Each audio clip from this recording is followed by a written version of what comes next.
من الشيطان الرجيم بسم الله الرحمن الرحيم الحمد لله رب العالمين والصلاة والسلام على سيدنا محمد وعلى آله وصحبه أجمعين أما بعد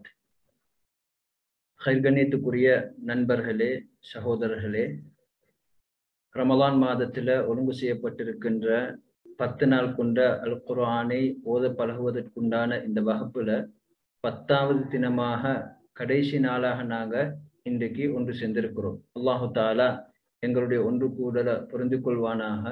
நாங்கள் கடந்த நாட்கள் உட்பட இன்றும் நாங்கள் செலவு செஞ்சு கொண்டிருக்கக்கூடிய இந்த நேர காலங்களை சங்கையான குர்ஆனுக்காக பொருந்து கொண்டு எங்கள் எல்லோருடைய நன்மையின் பட்டோலையிலும் பதிய செய்வானாக என்று சொல்லக்கூடிய துவாவோட இன்றைய தினத்துடைய பாடத்துக்குள்ளால நான் அப்படியே நுழைகிறேன். இன்றைய தினத்துடைய பாடத்தை நான் உங்களுக்கு முன்னால வைக்கிறதுக்கு முன்பாக சென்ற பாடங்களை கொஞ்சம் நான் மீட்டிக்கொண்டு அப்படி வாரேன். என்ன படிச்சிருக்கிறோம் என்று சொல்லக்கூடிய செய்தி அப்படி நான் கொஞ்சம் மீட்டிக்கொண்டு வாரேன். எனக்கு தெரியும், இந்த வகுப்பு ஆரம்பத்துல நாங்க அல் குர்ஆனை ஓதுவதற்கு தேவையான அடிப்படையான அம்சங்கள் என்று சொல்லக்கூடியதுல நுக்தாக்கள், புள்ளிகள், அதே நேரம் தனி எழுத்துக்கள், சிங்கிள் லெட்டர்ஸ், அரபுல இருக்கக்கூடிய தனி எழுத்துக்கள் என்னென்ன, அவைகள் எப்படி நாங்க ஓதுறது என்று சொல்லக்கூடிய அந்த பாடத்தை நாங்க பார்த்தோம். அதுக்கு அடுத்ததாக நாங்க பார்த்த பாடம், அதே அரபு எழுத்துக்கள் பொதுவாக உங்களுக்கு தெரியும் தனியாக வார அதே எழுத்துக்கள் சேர்ந்து ஜாயிண்ட் ஆகி இணைஞ்சி வரக்கூடிய முறையில இருக்குது, கூட்டெழுத்துக்கள். அப்ப இந்த கூட்டெழுத்துக்களாக அரபு எழுத்துக்கள் வார நேரம், ஆரம்பமாக வார நேரம் அந்த கூட்டெழுத்து எப்படி வரும், இடையில சேர்ந்து வார நேரம் எப்படி வரும், இறுதியில சேர்ந்து வார நேரம் எப்படி வரும்னு சொல்லக்கூடிய இந்த கூட்டெழுத்துக்கள்னு சொல்லக்கூடிய பாடத்தை நாங்க பார்த்தோம்.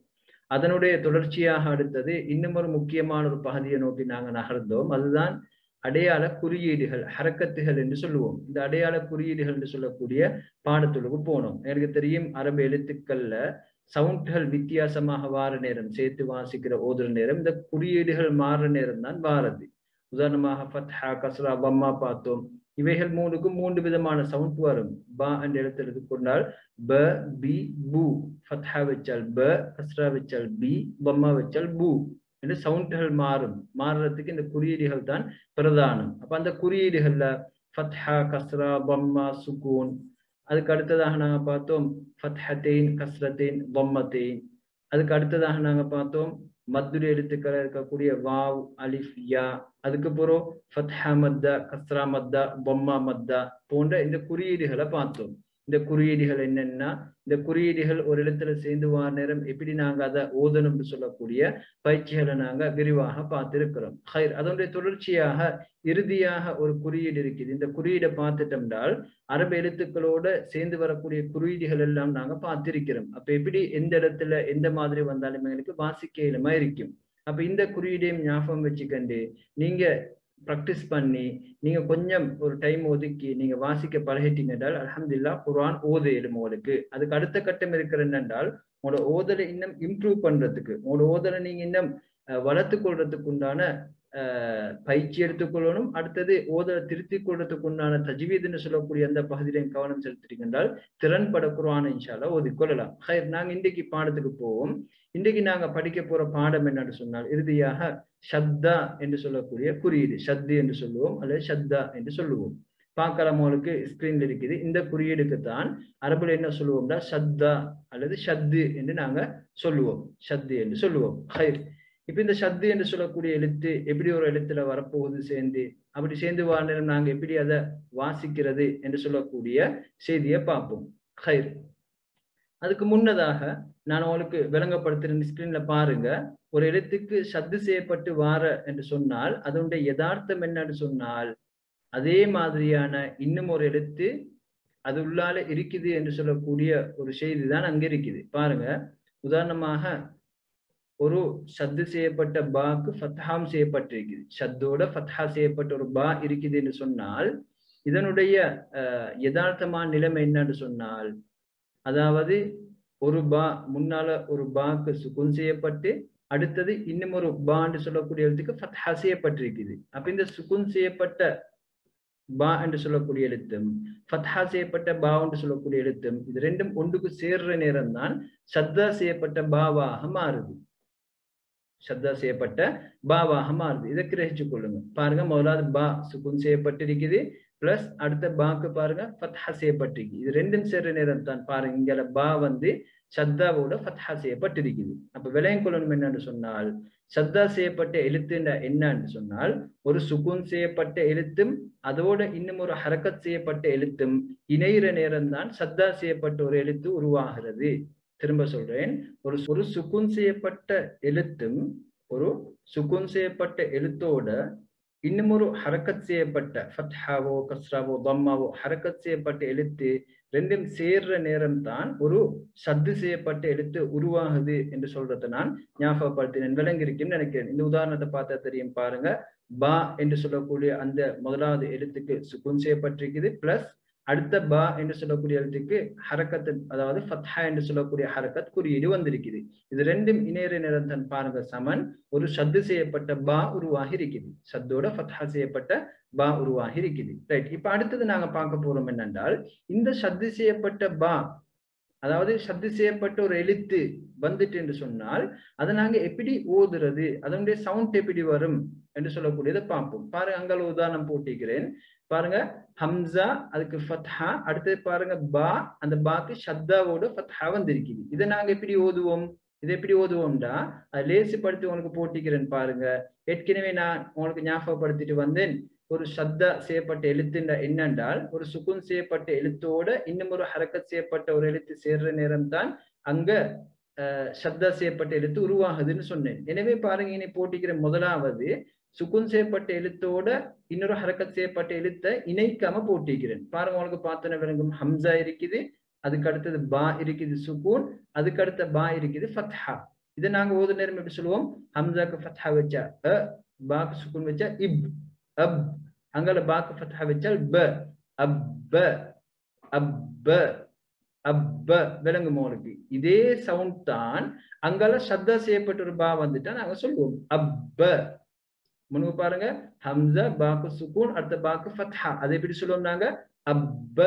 அதே சவுண்ட் தான் பாக்கு சத்தா வச்சாலும் சொல்ல போறோம் அப்ப. இப்போ உங்களுக்கு விளங்கி இருக்குன்னு நினைக்கிறேன். அதாவது ஒரு சத்தா செய்யப்பட்ட எழுத்து நாங்க எப்படி வாசிக்கிற என்ன சவுண்ட்ல வாரன்னு விளங்கி இருக்குன்னு நினைக்கிறேன். பாருங்க இந்த பயிற்சியில பார்த்துட்டு போன உங்களுக்கு அழகா விளங்கும் பாருங்க. அப்ப இப்பி உப்பு, அந்த இரட்டிப்பு சவுண்ட் உங்களுக்கு இந்த சவுண்டை வச்சே பார்த்துக்கொள்ளலாம். இந்த ஃபத்ஹா செய்யப்பட்ட எழுத்துக்கு முன்னால என்ன செய்யப்பட்டிக்கு ஒரு சுகுன் செய்யப்பட்ட அதே போன்ற எழுத்து இருந்தால் என்ன சவுண்ட் வருதோ அந்த சவுண்ட் தான் வருது பாருங்க. அப்ப இப்பி உப்பு பாருங்க. அப்ப இப்ப உப்ப என்ற உங்களுக்கு விளங்கும். அடுத்தையும் பாருங்க பார்ப்போம். ஜப்ப ஜிப்ப ஜுப்ப, ஜப்ப ஜிப்பி ஜுப்பு. பாருங்க சேர்ந்து வார நேரம் எப்படி சவுண்ட் வருது பாருங்க. தப்ப திப்பி துப்பு, தப்ப திப்பி துப்பு. பாருங்க த இப்ப தப்ப. ஒரு சுகுன் செய்யப்பட்ட பா ஐன இடையில வந்தால் எப்படி சொல்லுவோம்? த இப்ப தப்ப. அதே சவுண்ட் தான் சத்தா செய்யப்பட்ட எழுத்துக்கு நான் சொல்ல போறோம். தப்ப திப்பி துப்பு. அடுத்தது பாருங்க. துக்க சின்னு வல்லி, துக்க சின்னு வல்லி. அடுத்தது பாருங்க.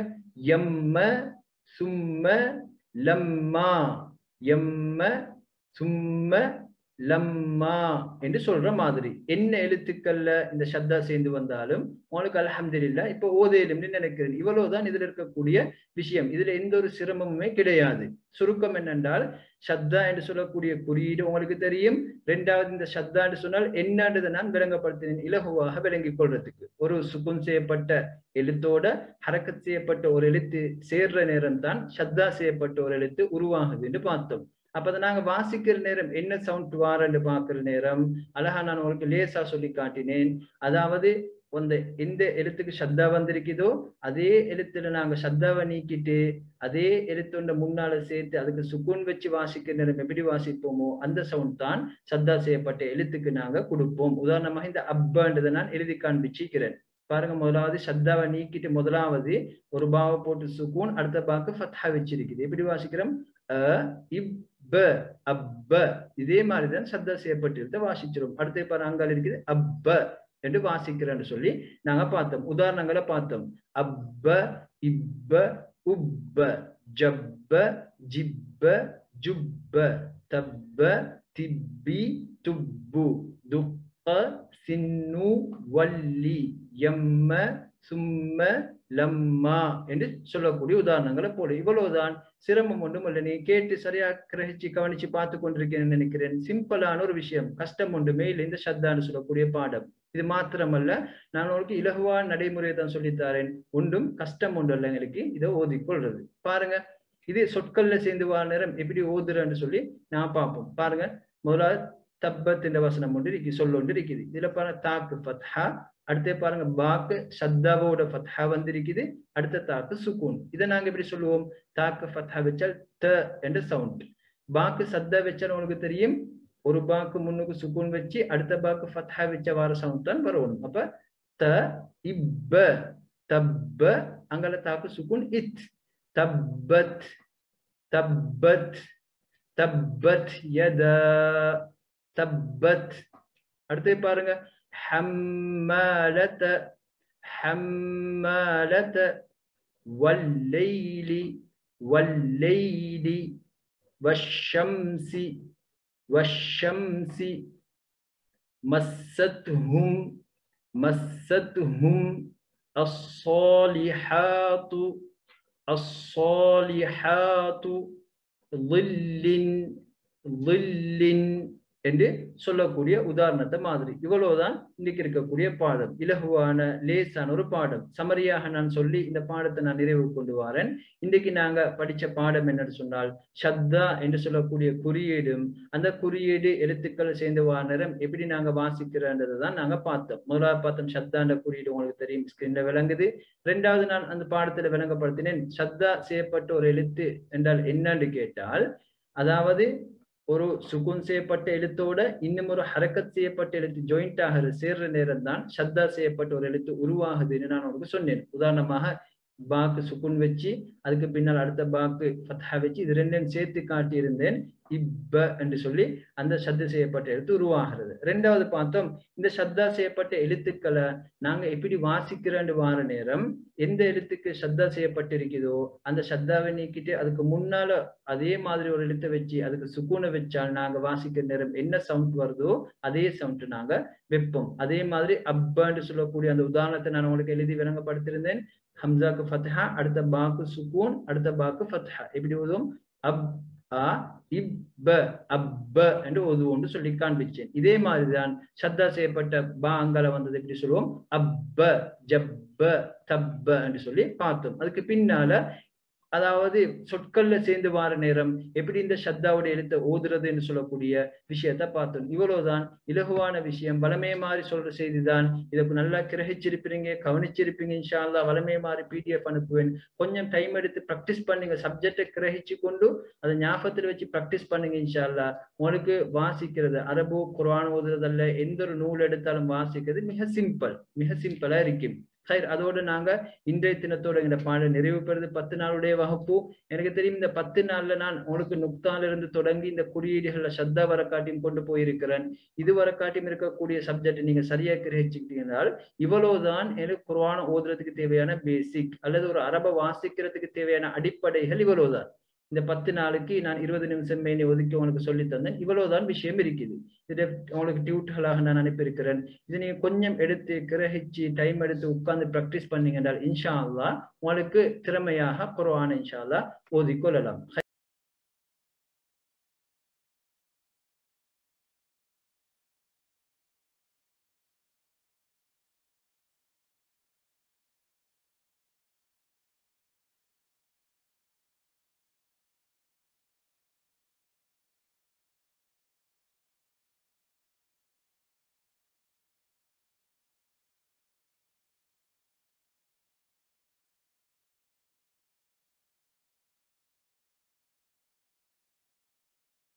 அதோட அல்லாஹு தாலா எங்கட இங்க செலவு செஞ்ச நேர காலங்களை இன்றைக்கு மாத்திரமல்ல தொடர்ந்து ஒரு 10 நாட்கள் கிட்டத்தட்ட ஒரு 30க்கு மேற்பட்டவங்க தொடர்ச்சியாக நாங்க பங்கு பெற்று இருக்கிறோம். எனவே அல்லாஹு தாலா உங்க எல்லாருடைய இந்த நேர காலங்களை பொருந்து கொள்ளணும்.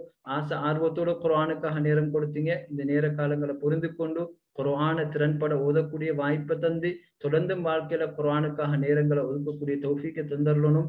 குர்ஆனுடைய தொடர்போட மரணிக்கக்கூடிய அந்த நல்ல பாக்கியத்தையும் தரணும். நாளை மறுமையில எந்த குர்ஆனுடைய தொடர்புடையவருக்கு உங்களோட அந்தஸ்து நீங்க ஓதி முடிக்கிற கடைசி ஆயத்துல சொல்லப்படுதோ அந்த நன்மாராயங்களையும் பெற்றுக்கொண்ட அந்த நன்மக்களாக சேர்த்தரணும் என்று சொல்லக்கூடிய துவாவோட நிறைவு செய்கிறோம். அஸ்ஸலாமு அலைக்கும் வரஹ்மத்துல்லாஹி